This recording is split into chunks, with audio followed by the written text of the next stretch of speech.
क्योंकि ये बाबर को अपना पूर्वज मानते हैं, गौरी गजनी को अपना पूर्वज मानते हैं, राम को अपना आदर्श नहीं मानते। तो इन सच्चे अच्छे मुसलमानों को भारत में रहना चाहिए क्या? दोस्तों, मैं हूं ज़ीशान और आप देख रहे हैं टीएनआरटी मीडिया।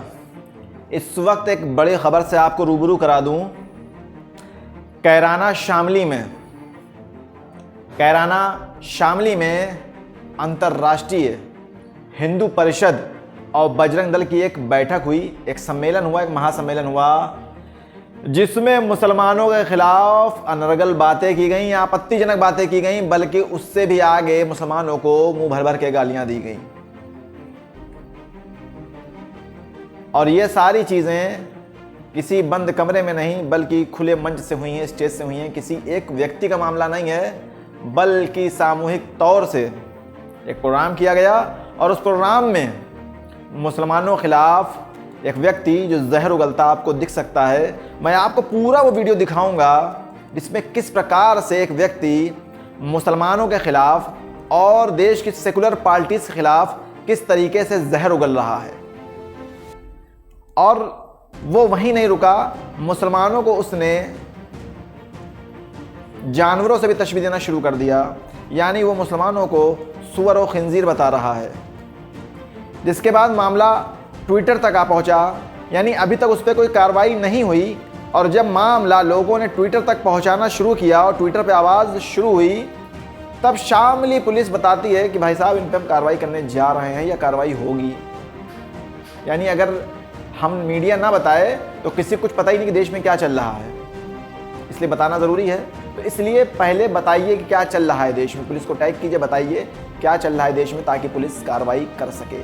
मैं आपको पूरी वो वीडियो दिखाऊंगा जिसमें एक व्यक्ति जो विश्व अंतर्राष्ट्रीय हिंदू परिषद का और बजरंग दल की तरफ से एक बयान दे रहा है, जिसमें सिर्फ और सिर्फ मुसलमानों को टारगेट किया जा रहा है, और वो भी छोटे मोटे तरीके से नहीं, बहुत बड़े लेवल से। हर तरीके के मुसलमानों को हर बात उसमें कही गई, गाली दी गई, बदतमीजी की गई, हर बुरी बात उसमें कही गई, मगर उसके बाद भी इस व्यक्ति के घर पे ना तो बिल्डोजर चला है, ना ही कोई बड़ी कार्रवाई हुई है। अब आइए पूरा वीडियो में दिखाता हूं। आपकी जिम्मेदारी है कि इस वीडियो को आपको शेयर करना है, और ताकि आपका प्रेशर बने शासन प्रशासन पर, ऐसे जहरीले व्यक्ति की गिरफ्तारी हो और ऐसे संगठनों पर पाबंदी लगे जो अपने बैनर तले ऐसे वाहियात काम करती हैं और करवाती हैं। आइए पूरा वीडियो देखते हैं, और इस चैनल को सब्सक्राइब करना ना भूलिए और वीडियो को शेयर करना बिल्कुल मत भूलिए। इस देश की आंतरिक सुरक्षा खतरे में है, और ये इस चुनावों में भी दिख गया। अयोध्या को कोस रहे हैं लोग, और मुसलमानों को कोई नहीं बोल रहा। ये साले इस देश की आर्थिक समृद्धि में आरक्षण लेकर बैठे हैं। इस देश की, एक छोटा सा किसी ने कहा कि इस देश के अंदर सब्सिडी 2 लोगों को मिलती है, एक सुअर पालने वालों को और एक सुअरों को। इस देश के अंदर सब्सिडी 2 लोगों को मिल रही है, सुअर के लिए और सुअरों के लिए। इस देश के अंदर वही दिखाई दिया कि सारे इकट्ठे हो गए गौरी गजनी की संतान, और जो भाईचारे का संदेश देते हैं, कम गंगा यमुना की तहजीब बोलते हैं, वो क्षेत्र के वो सेकुलर लोग हैं जिन्होंने से संविधान में से राम निकाल दिए। जब इस देश के अंदर इस्लाम का दुर्प्रभाव हुआ, इस देश के अंदर इस्लाम अरब से ऊंटों पर बैठ के आया, जाहिर गवार, लुटेरा, कहती दरिंदा, जिसकी आंखों में हवस थी। जब हमने अपनी बेटियों को घूंघट में रखना प्रारंभ किया और हमने जौहर प्रारंभ किया, ये सेकुलर के लोगों की भाषा थी कि इस देश के मुसलमान भी भारतीय हैं, इस देश के मुसलमान भी राम का मंदिर तोड़ दे तो कोई फर्क नहीं पड़ता, क्योंकि वो सेकुलर है, यहां का है। जब इस देश के अंदर नारे लगते हैं भारत तेरे टुकड़े होंगे इंशाअल्लाह इंशाअल्लाह।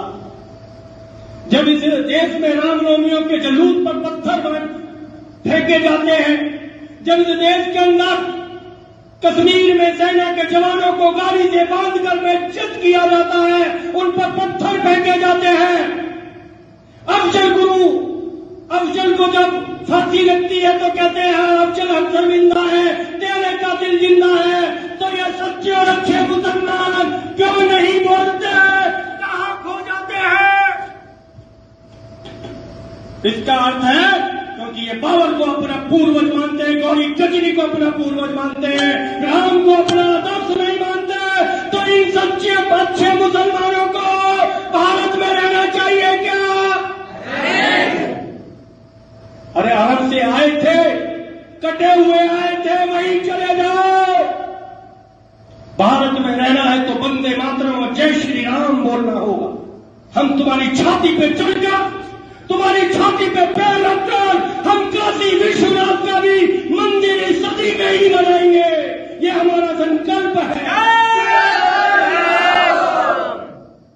ये सच्चे पक्के मुसलमान भी 15 मिनट इसलिए मांग रहे हैं क्योंकि इनको धोती कुर्ता और तिलक लगाना है। हिंदुओं ताकत खड़ी करो। मुसलमानों ने अरब से आने के बाद इस देश के अंदर नमाज प्रारंभ की, जिस नमाज से इन्होंने मोहम्मद पैगंबर के दामाद को कत्ल कर दिया था फजर की नमाज में। जब कोई राष्ट्रीय बजरंग दल नहीं था, हिंदू महासभा नहीं थी, जब कोई शिवाजी नहीं खड़े हुए थे इनके खिलाफ, महाराणा प्रताप इनके खिलाफ युद्ध नहीं लड़ रहे थे, 1400 साल पहले फजर की सुबह की नमाज में, 4 बजे की नमाज में एक मुसलमान तलवार छुपाकर बैठता है और सजदा करता है।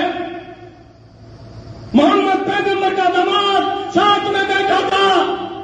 उसने कहा भाई तुम उठ क्यों नहीं रहे हो सजदे से? बोले मैं एक बहुत बड़ा गुनाह करने जा रहा हूं अल्लाह की शरण में। और जैसे ही मोहम्मद पैगंबर का दामाद सजदा करता है, उसकी गर्दन काट दी जाती है। तो बताओ ये मुसलमान हमारे भाई है क्या?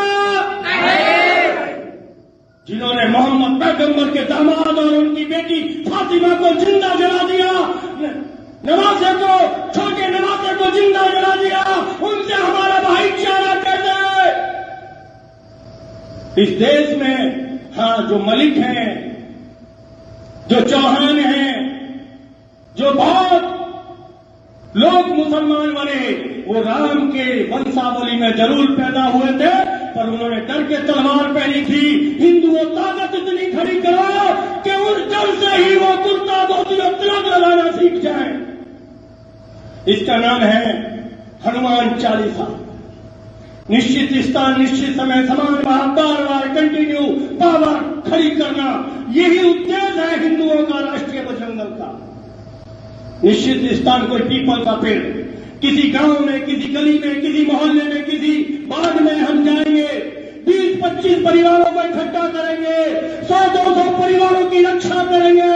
1 लाख गांव के अंदर, मोहल्ले और गली बागों के अंदर हनुमान चालीसा चलेगा और 2 से 3 करोड़ परिवारों की सुरक्षा होगी या नहीं होगी? क्योंकि वहां गौ तस्कर आने वाला, उसके हाथ को काटने वाला शिवाजी के रूप में कोई बजरंगी खड़ा होगा। जब जिहाद में जो मेरी बेटियां को उठाकर ले जाने वाला, वो जिहादी की आंख को नोचने वाला मेरा बजरंगी खड़ा हुआ दिखाई देगा। लैंड जिहाद को उखाड़ने वाला और हनुमान जी की सौगंध खाकर वह हनुमान चालीसा करने वाला भी मेरा कोई बजरंगी होगा। ऐसी सशक्त सेना का निर्माण हम देश में कर रहे हैं, जहां से भी अफजल और तैमूर लंग आएगा, उसको उसी बिल में से घुसाड़ देंगे जिस बिल में से वो निकला है। इस देश के अंदर कानून चाहिए। 4 बीवी 40 बच्चे इस देश में नहीं चाहिए। देश की जनसंख्या घट रही है। जब देश आजाद हुआ तो 82% जनसंख्या हिंदुओं की थी। 10% है, हिंदू घट गया। क्योंकि उसने सरकार के कानून से बनाने से पहले जिसकी हम मांग कर रहे हैं कि जनसंख्या नियंत्रण कानून इस देश के अंदर आना चाहिए, हिंदुओं ने सदियों से वो कानून अपने परिवार में लेकर आए हैं। अब मुसलमान फैक्ट्री लगाकर बैठा है। इस देश को 50 साल में अल्पसंख्यक हिंदू डायनासोर की तरह दिखाई देगा। तो बताओ, हिंद सागर में डूबने के सिवा बचे कुछ हिंदू को जगह मिलेगी क्या?